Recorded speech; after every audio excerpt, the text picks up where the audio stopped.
Holmes. Try by Holmes, and that is a record Cardiff score in this fixture. Butler giving it to Holmes. That's found a bit of space. Back there goes Hunt. Goes up the back. It's going to be a try for Holmes. Oh, what a try. Again, the solid scrummaging as Jeff Squire controls it. The Wales captain playing at number 8, and away goes Holmes. Holmes bursts for the corner, and he's in.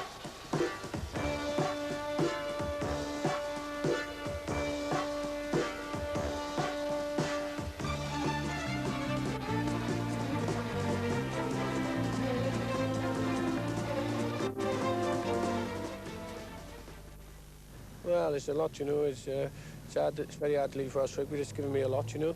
But I'm 28. I'm not getting no younger, and I've got my wife and a future family to think about and security. But there's a lot to think over the weekend. But as we said, Tuesday, a definite decision will be made.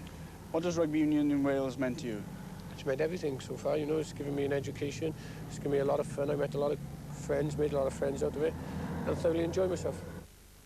A chapter in the Terry Holmes story draws to a close, and the most formidable scrum half in the world cashes in his chips and decides to sign for Bradford Northern Rugby League Club.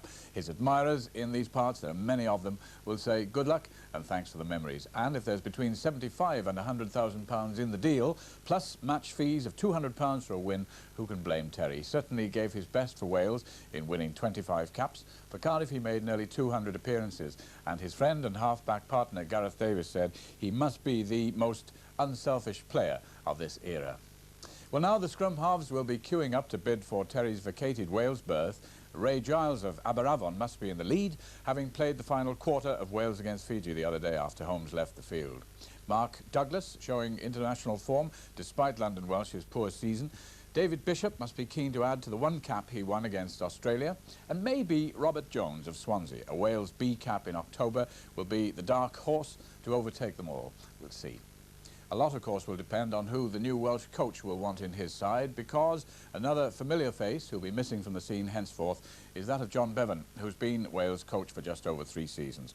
Ill health forces his retirement.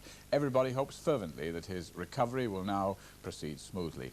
Many names have been mentioned, but a front-runner for the vacant post would seem to be Leighton Davies, the outstanding coach of the South Glamorgan Institute for nearly 2 decades, a fine flank forward in his day and an astute thinker on the game. This really is a critical decision for Welsh rugby with the World Cup run-in to 1987.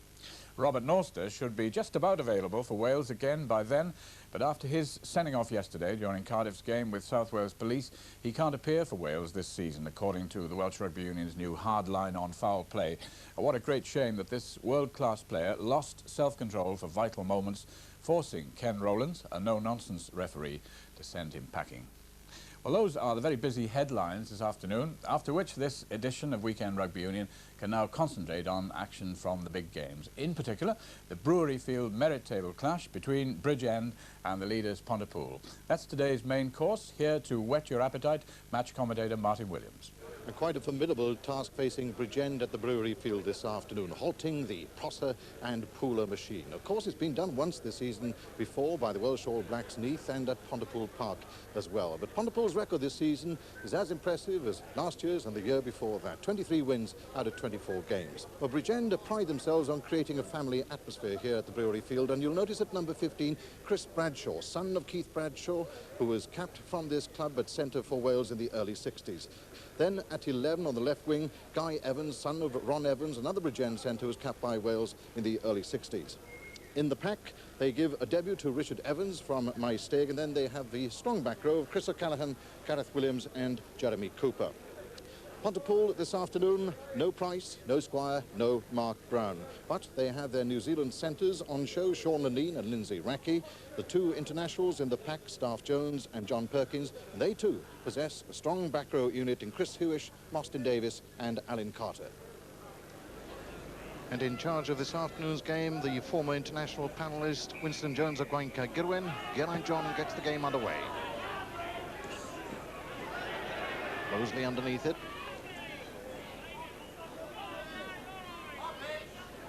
Goldsworthy in trouble. And a long raking kick from Geraint John, and a good one too. A good opener. Good sally.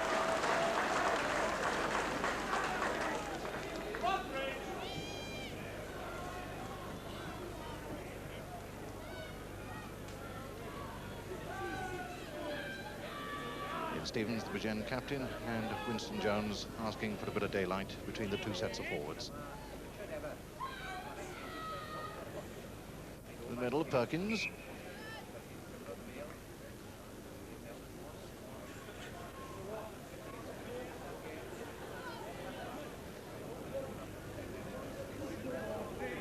So the first scrum of the game with the two front rows of Staff Jones, Steve Jones and Crowley up against Ian Stevens, Wayne Hall and Paul Edwards. Hutchins with the feed. And John, they miss a man out. On the far side of Guy Evans. Back inside it comes to Apsey. Grabham, half held with the ball available.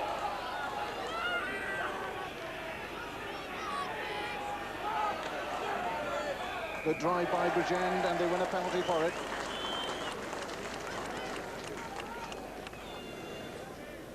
Tremendous start by Bridgend, in trouble in the scrum, but it's the missed pass, there's the long pass that gives the room on the outside. But just watch this tackle by Peter Lewis, superb tackle, brings him down, but it's all about good support play there, the two centres involved, and the back row getting there in strength. So first scoring opportunity for Geraint John, and should he get this, it'll be 100 points for the season.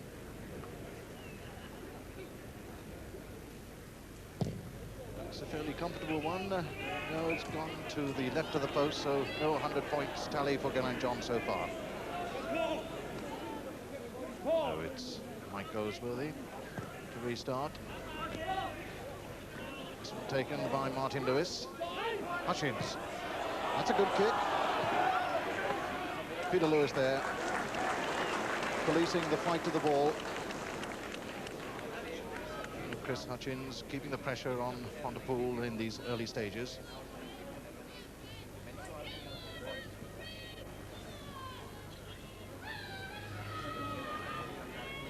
And it's anybody's ball, Cooper. But to no avail, the whistle's gone from referee Winston Jones, who's awarded Pontypool a scrum.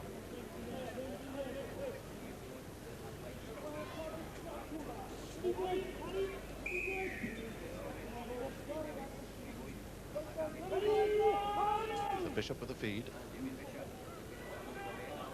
Good control, although Hutchins is sniffing around there. So too is Chris O'Callaghan.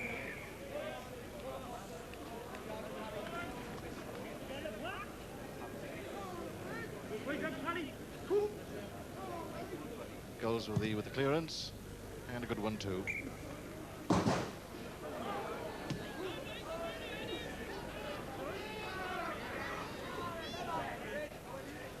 Two New Zealanders, nearest to you, Sean Lineen, Lindsay Raki, furthest away.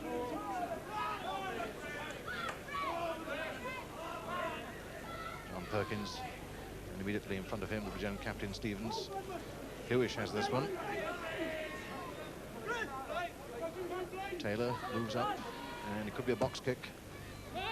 Taylor in chase. A bit of misunderstanding between Glenn Webb and Chris Bradshaw there. No real call being made. And who can blame Glenn Webb? He just wanted the feel of the ball. 7-8-7-2. 7-8-7-2. Kevin Moseley up against Martin Lewis. Moseley wins that one. Bishop, Goldsworthy. Raki. Not a terrible pass. So in come Bridgend. Gareth Williams on the far side to Bradshaw. That's meant for Guy Evans to chase. And a good kick by the young fullback.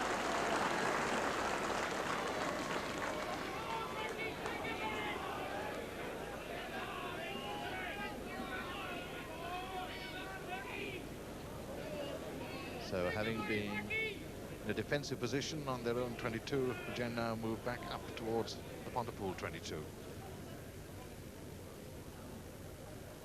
Steve Jones aiming for the middle for John Perkins that time. Hutchins, going John. And away goes Bradshaw. Nice little jinx back inside looking for support. Apsey didn't quite get hold of the ball that time though. Alan Carter doing the covering for Pontypool.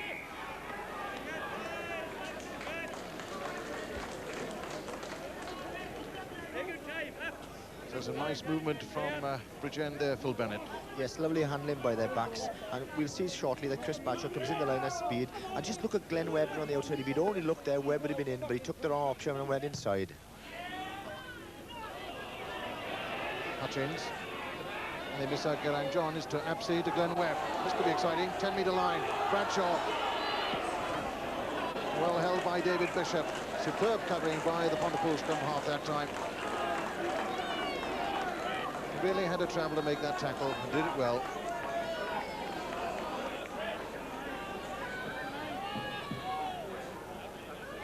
The young Bradshaw having a pretty active afternoon. Perkins gets half a hand to it. Looks somewhat mystified as the whistle went. So territorially, Bridgend enjoying the first quarter of this game. Chris Hutchins. At the feet of Gareth Williams. Geraint John. This move again. Grab him. Geraint John. Guy Evans. Bradshaw. He's here again. Back inside. Geraint John. Gareth Williams. Lovely one-handed catch, but somehow David Bishop gets hold of it. And he will not let go of it either.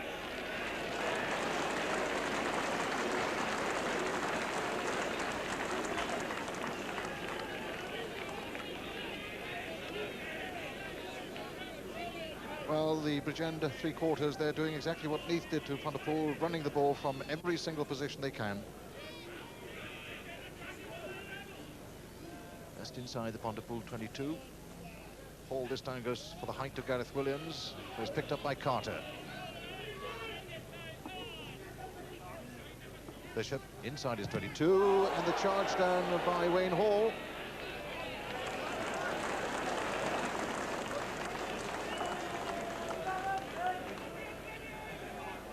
Did well to charge that one down. Probably annoyed that it didn't fall to his lap.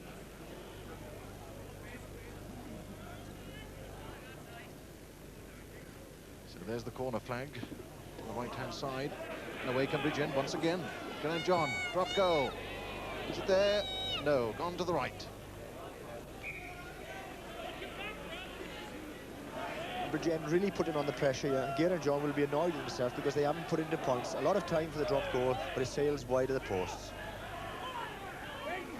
Richard Evans, the man making his debut in the middle there, takes that ball. Hutchins, Wayne Hall, good little feed to O'Callaghan.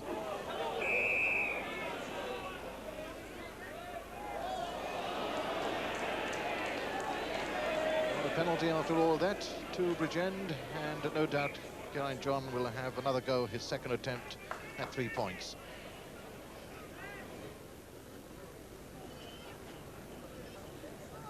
Geraint John then on 98 points for the season so far. And that's 101.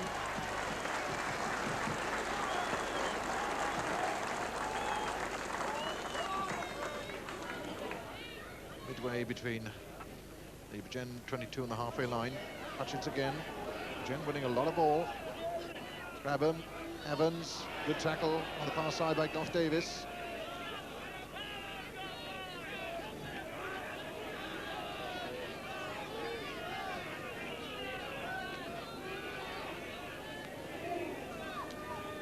So just outside the Bridgend 22. Bishop with the feed. Nursing a bit of injury. It's meant for Goff Davies, which is slightly in front of the ball, I wonder.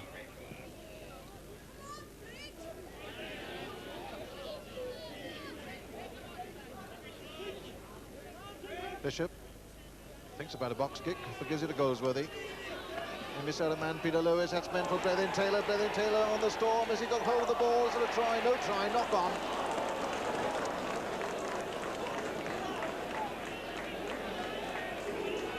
And David Bishop putting the ball right high into the air, and good follow-up play by Goff Davies. And Pontypool get there in strength, secure the ball, and when he eventually comes back to Bishop, he decides to go blind, but then changes his mind and goes to the open. And some lovely handling by the Pontypool backs, but a beautiful chip ahead by Peter Lewis, and Bleddyn Taylor's only got to pick the ball up and score, but there he knocks the ball on, and a try has gone a beg in. Winston Jones taking up a different position for this line-out. Perkins.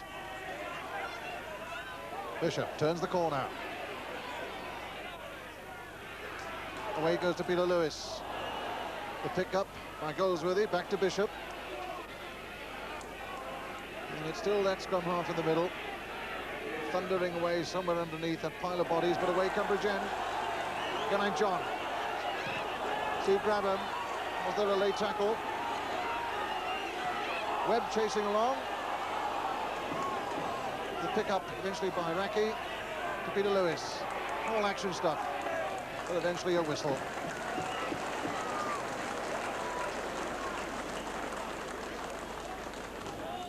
Still that solitary penalty goal separating the two sides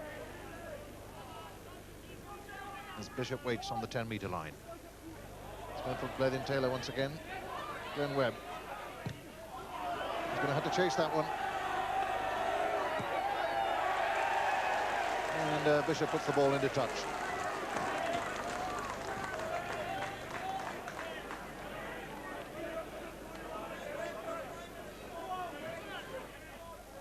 Austin Davies, I suspect, has hold of that one.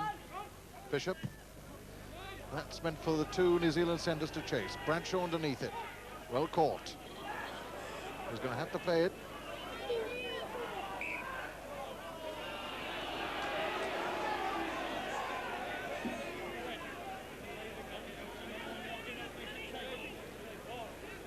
So a scrum under the shadow of the Bridgend posts and possession for Pontypool. What will they do with it? Goldsworthy might be thinking of an attempt at a drop goal to even the scores. Here it is. There's the attempt. And it is there. 3 points all. Goldsworthy, a drop goal. So typical of Pontypool, under pressure, they strike back all the time in the world for Goldsworthy, and he kicks it beautifully right through the post. So nothing in it as Gwaun-cae John restarts. Huish underneath it. Moseley rather. Huish is slightly shorter. Bishop testing, giving young Chris Bradshaw a very busy afternoon. Just about got hold of that one. He's doing well. Webb outside. Then Webb on the 10-metre line. He slipped past one tackle of Peter Lewis. And Bridgend still storming in. Hutchins, lovely pass to Gwaun-cae John. That's meant for Guy Evans to chase. It's just between the two wingers. Solitary figures out there, and Goff Davis gets there first.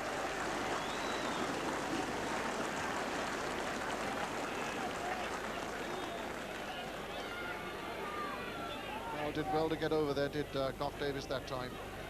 And to turn on his heels and chase all the way back into the top corner. That's the Pontypool 22, well won by Bridgend. Gwaun-cae John, Steve Grabham. Ooh.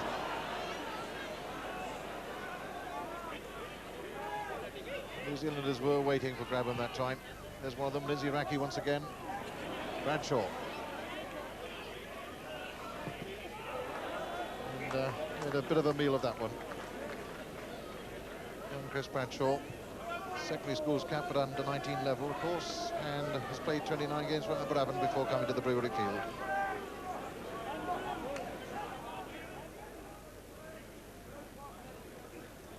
Well, David Bishop, I think that's the end of the afternoon for him. He received a kick in the 22nd minute and has now decided to call it a day. Sad sight for Pontypool supporters, of course. So on comes Roger Bidgood. Now, this is a conference between a doctor and a hooker, and a scrum half and a hooker. And we think that the doctor may become a scrum half. So just a minute of actual time left in this first half, plus injury time added on, of course. And it's all level. 3 points all. We're now deep inside Bridgend 22 territory. Steve Jones has it. The maker's John Perkins to Peter Lewis, to Kevin Moseley.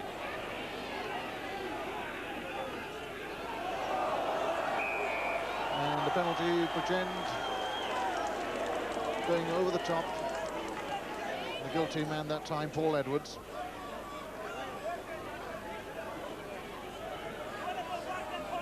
And Pontypool using the rolling ball.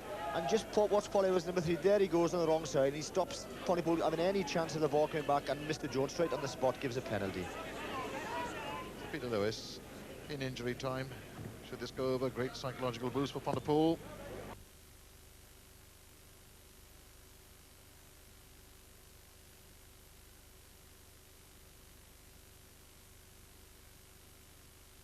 It's there. He doesn't miss them from those distances. And Pontypool go into the lead, 6 points to 3.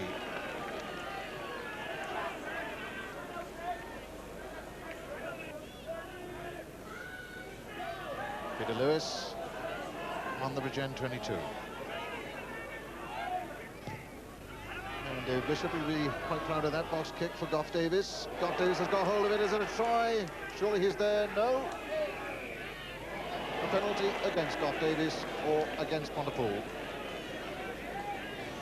And there's Peter Lewis at scrum half, and showing that he's well used to the position, because he puts in a beautiful kick there. And there's Goff Davies, that snapper up of tries. He's there, and a lovely take, and a back row is there to support him, and it seems as if he's gone over, but I think Mr. Jones will give a penalty for wriggling. That attempt at 4 points by Goff Davies was the last incident of the first half. We rejoin the game now a little into the second half. Moseley up against Martin Lewis. Moseley gets that one two-handed.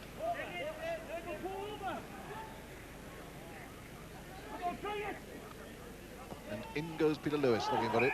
And Wayne Hall quite clearly offside, trying to expose the inexperience of Peter Lewis, but a little bit too eager that time. Peter Lewis about to pick that ball up, and there's the hooker coming offside. Wayne Hall, Mr. Jones gives a penalty. So not a difficult one for Peter Lewis. Slightly to the right to the post. And it's a good one. It's 3 points, and so Peter Lewis increases Pontypool's lead to 9 points to 3.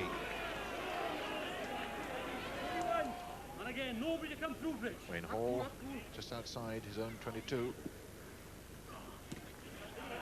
Ian Stevens, Hutchins, Young John. It's a testing one. Will it be Raki or will it be Goff Davies? Raki, but he doesn't ground it.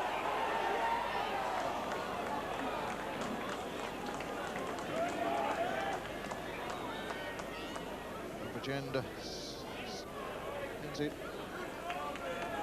Lindsay Raki. Played outside half, centre, and now full back for Pontypool this season already. Hutchins, good attacking position. Hutchins, outside in Guy Evans, is a simple try. Guy Evans, the scorer, that's his 10th try of the season.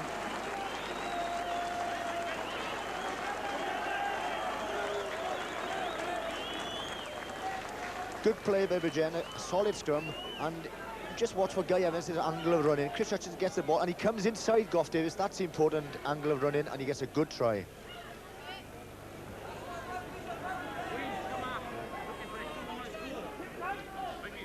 Mostyn Davies and Gareth Williams at the back of the line-out. Lewis, not a bad pass. Away come the New Zealanders. It's Lindsay Raki, lovely run, looking for support. Lewis, Lineen, Goldsworthy. It's meant for Bleddyn Taylor to chase, but I think Bradshaw will get there. Yes, indeed he does.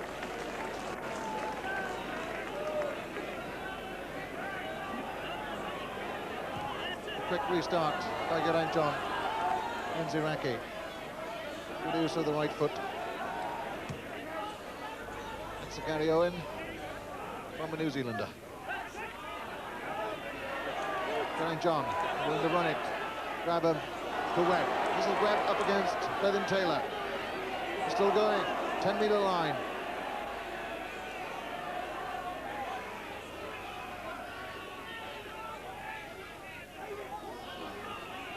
it's anybody's ball, the whistle will go because they've gone to ground.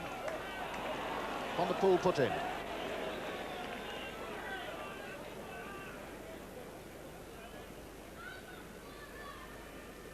Glenn Webb, the product of the Canton Club in Cardiff, of course.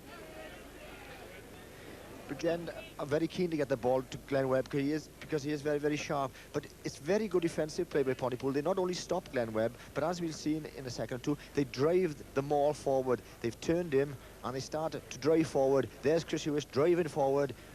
And when it halts, the put in goes to Pontypool. Just inside the Pontypool mark once again. Lewis with the put in.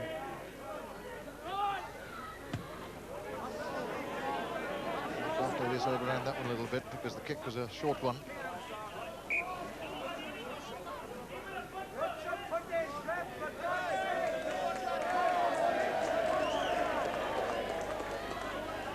Williams rejoining his colleagues in the back row for the scrum, more or less on the halfway line.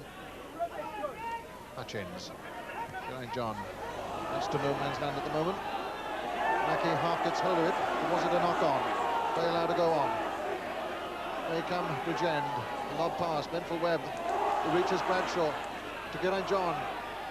The Goldsworthy gets a hand to it.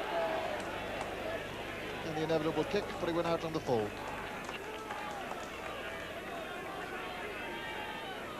He did well to get in the thick of things there, did Mike Goldsworthy.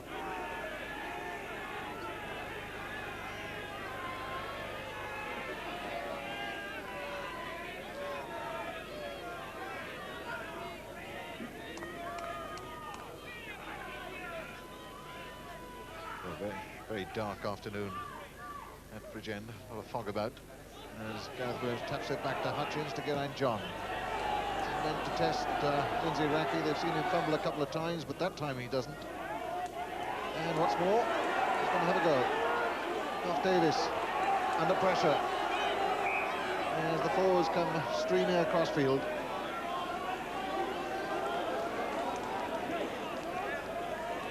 Gareth Williams winning a lot of line-out ball for Bridgend, and Geraint John using the Pontypool tactic, putting the ball high up in the air, a bit too far, and Raki's got plenty of time to clear it, but he decides to run, and he puts his side under tremendous pressure, and you see poor Goff Davies has got a few men on top of him, and he's buried there, and that's where he's received the injury, and there it is, the movement's halted.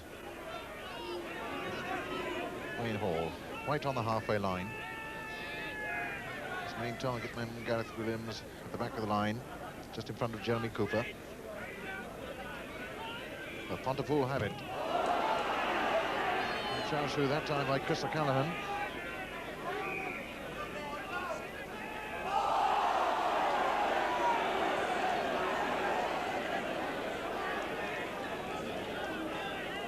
Not a popular decision by Winston Jones at Bridgend, but he was closer to it than anybody.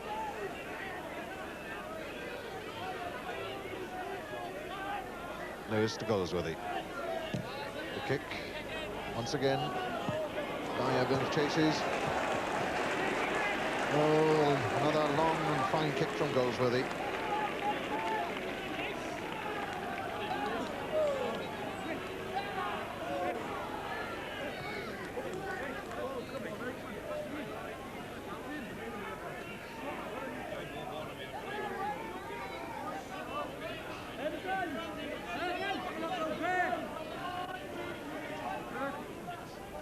Inside Bridgend 22. Hall meant for Martin Lewis.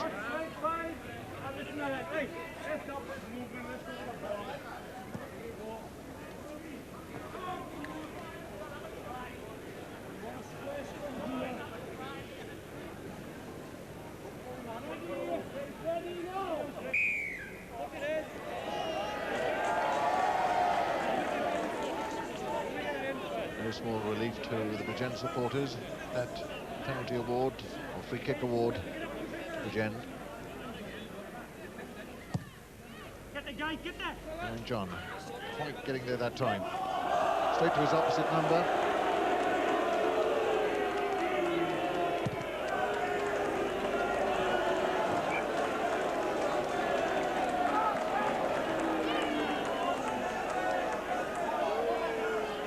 Well, you might call that somewhat negative, but Pontypool do have problems, let's remember, at half-back.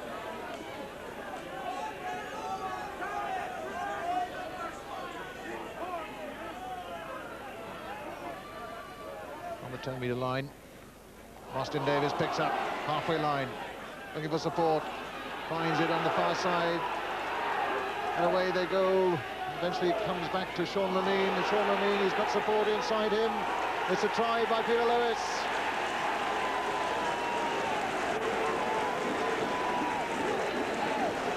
Well, that answers the critics of a few minutes ago who booed Pontypool and said that they were negative.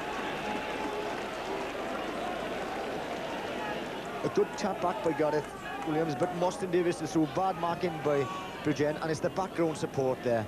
Chris Huish did ever so well, and it's just plain simple handling, but it's the switch move has caught Bridgend on by surprise, and there's the doctor, and he enjoys that dive over the line.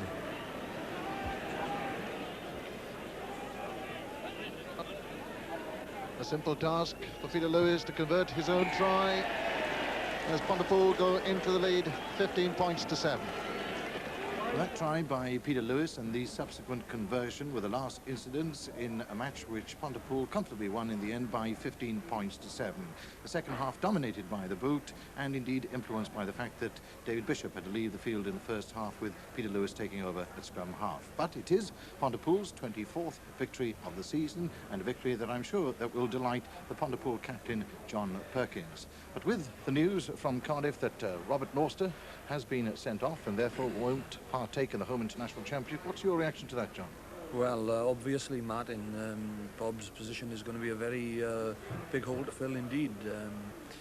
He was a key member of the Welsh pack over the past few seasons. You know, a very prolific ball winner in the middle of the line. How much of a disruption is it, though, because you will have now to pack down with a newcomer? Well, sometimes, you know, they say necessity is the mother of invention, and I'm sure that they're a very good middle of the line out forwards in Wales, ready to grasp their chance, you know, and not just to give him a plug, but not least of them, Kevin Moseley, our own second row.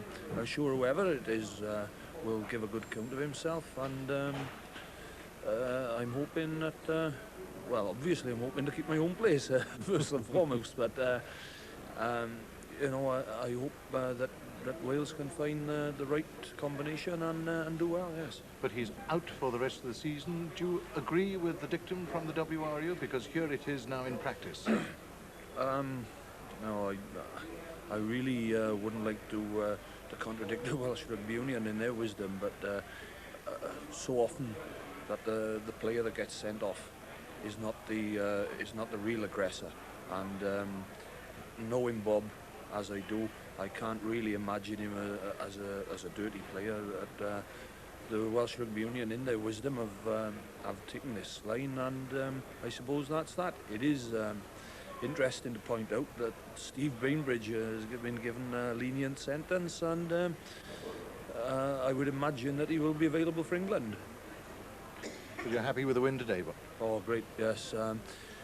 First half we struggled to get any rhythm, and at half time, I've got to be honest, I thought that the game might be slipping away from us, but the boys showed a lot of character in the second half. I mean, the Brewery field against Bridgend, you're always up against it, and I was pleased at the end of the day the boys hung in, and we managed to get a victory, albeit I thought the scoreline flattered us a little bit. Bridgend put up a marvellous performance. Considering when we played them at home, I suppose, dominance that we had in that game, today their forwards came out, they really picked up the gauntlet and had a go at us. I mean, I can't really give Vicky and the boys enough tribute for it. They played well. Well, Peter, busy afternoon for you, not only kicking points and scoring tries, you also called in to diagnose the Bishop injury. What was the diagnosis at that stage? Hematoma in the thoracic area. A bang in the back, you mean? Bang in the back. He's actually been to hospital and had some x-rays, and I understand that nothing's broken. You had to take over at scrum half there. What did Steve Jones say to you? Because you had a long sort of conference there. Well, I was being roped into play scrum half, you sort of roped into the front row core, and I was told exactly how to put the ball into the scrum about 10 times over. Did you go willingly? Yes, it's always nice to have the opportunity to play somewhere else on the pitch, and yes, I was looking forward to it. Have you ever played there before? I played in school at scrum half, but that was of course 2 or 3 years ago now, but I haven't played since then. What's it like putting the ball into the Pontypool front row? You're under a bit of pressure, of course, to do it properly, but it's not too difficult. Which of your superb dive passes, everyone had its magic moment, sticks in the memory? Well, as you say, I thought they were all unique, and of course they were all different. I don't know, it was just great fun to play there today. I remember one in particular, the one to Goldsworthy, because Mike would have had to be some 8 foot tall to gather it. Yes, I thought Mike stood in a bit close today. He's obviously used to Bishop's shorter pass, and perhaps he should have positioned himself a little bit further out. Then the try, Peter, they were at the base of the line out. I think it was Mostyn Davies who picked it up off a peel and started it going. And then you had handled it twice, didn't you? Yes, if I remember correctly, there was a peel at the back of the line out. And the ball was passed along the 3/4 line, and I think Roger Bidgood rather cleverly played the ball back inside. Sean Lineen was in support, and he passed the ball to me within inches of the line. And the theatrical moment, the great dive, you missed it out. To try, yes. Well, that was a mixture of excitement and sheer exhaustion, I think. It certainly winded me. You enjoyed it? Thoroughly. And if he were winded, then Dr. Peter Lewis would have known exactly how to treat himself. Well, I went to Rodney Parade yesterday to see how Newport are tackling the job of restoring an image which is certainly tarnished with controversy this autumn. And of course they have made a start with the withdrawal of all privileges from the 2 forwards sent off at Old Deer Park, Andrew Perry and Robert Young. That is, those two are effectively banned from playing participation at Rodney Parade for the duration of their sentences. And that's even before their cases come before the WRU Disciplinary Committee on Thursday. So how would the Black and Ambers perform on the field? This weekend's formidable visitors were Llanelli. Here's a slice of action from the game. At this early stage, Newport are ahead through a penalty kicked by their New Zealand standoff half on his debut, Kirby. But watch the Llanelli midfield as the visitors hit back. Kevin Thomas, beautiful angled run. This is Hopkins tracking him on the right. Too much pace for Callard, 15 for Newport, and watch Peter Morgan, 12 for Llanelli. What a beautiful try to give the Scarlets the lead at 4-3. Peter Morgan again the scorer. Peter Hopkins providing the scoring pass. The try scored 6 metres from touch, and that is a magnificent kick by Gary Pearce, the front runner among Welsh scorers. 6-3 to Scarlets. Now watch a throw by David Fox go wrong. Newport win the ball at the front through Widdicombe. It's out with Kirby, the standoff half. Now Knight and Daniel contrive something. This is Daniel showing great speed, and the fullback Callard is with him, 15. He scores. 7-6. The try goes unconverted, but for the remaining 67 minutes of the game, that's how the score stayed. A win for Newport. Well, now here's Adrian Hearn with a check on all the major weekend results. We'll start with the games played between the Welsh clubs. Confirmation first of the match you've already seen, Bridgend and Pontypool. Cardiff had a runaway win over the Police, wing Mike Carrington scoring a hat-trick of tries. You've also seen the action from the Newport win over Llanelli, but there was drama in the dying minutes of the game at Pontypridd. Ebble Vale inside half, Nigel Osborne scoring their winning try with only seconds to go. The two surprise results of the day, at Swansea, where only Fiji had won this season until yesterday, Maesteg scored the upset. And at Tredegar, where the home side again beat the Wanderers. They recorded a double last year, and this time inflicted only their 5th defeat of the season on the visitors. The consolation, though, for the Wanderers is they've just been announced winners of the Whitbread Merit Table Team of the Month Award for November. They win £150. There were 6 Anglo-Welsh games with 4 wins for Welsh clubs. Aberavon found their form in an indifferent season, outscoring Bristol by 4 tries to 2. But the best result of the day was the one at Bath, where Neath won 13-7. Edward Bevan was at that match. Well, a splendid performance by Neath, and they became the first Welsh side to win at Bath since December 1983. It was a most physical confrontation, especially amongst the forwards, and Neath lost the services of their prop Brian Williams early on in the game with a dislocated shoulder. Neath outscored Bath by 2-1, and their winning try came after an interception by Elgin Rees in his own 22. And although David Trick, who was arguably the fastest man in British rugby, gave chase, Rees kept his balance and speed and scored a memorable try for his side. Neath have now taken Pontypool and Bath's home record during the last month. Cross-Keys had no problems defeating Weston. They scored 7 tries, Roddy Crane converting all of them and kicking 3 penalties for 23 points. Unhappy London Welsh lost again, but 14 points from Peter Goodfellow helped Newbridge beat Moseley. Fellow Gwent team Abertillery lost at Roslyn Park. Last week we told you all about the Glamorgan County Ushers Silver Ball competition. Now let's bring you up to date with the latest position in that championship. Well out in front, Kilvunneth, the champions, still unbeaten and going for a hat-trick of titles. 5 other teams chasing them, including unbeaten St Peters and Dunfant. In conjunction with the Silver Ball competition, there's the Ushers Trophy, which is decided on the number of tries scored by each club. In a season where we've been complaining about not seeing enough tries, this list looks pretty impressive. Cardiff Athletic in front at the moment with an average of 6 tries a match. But Pyle, Kilvunneth and Llantrison all scoring just as well, and Rumney with 21 tries in only 3 games. In the other championships around Wales, most of the news was being made in the west. First, Pen-y-Groes, the only team without a point, scored their first win in Section D of the championship over Pontypool, thanks to 2 penalties by Mike Baker. That, of course, doesn't affect the leaders. In Section A, Tumble are top, but they lost their unbeaten record when Kidwelly beat them 13 points to 11 with a late try.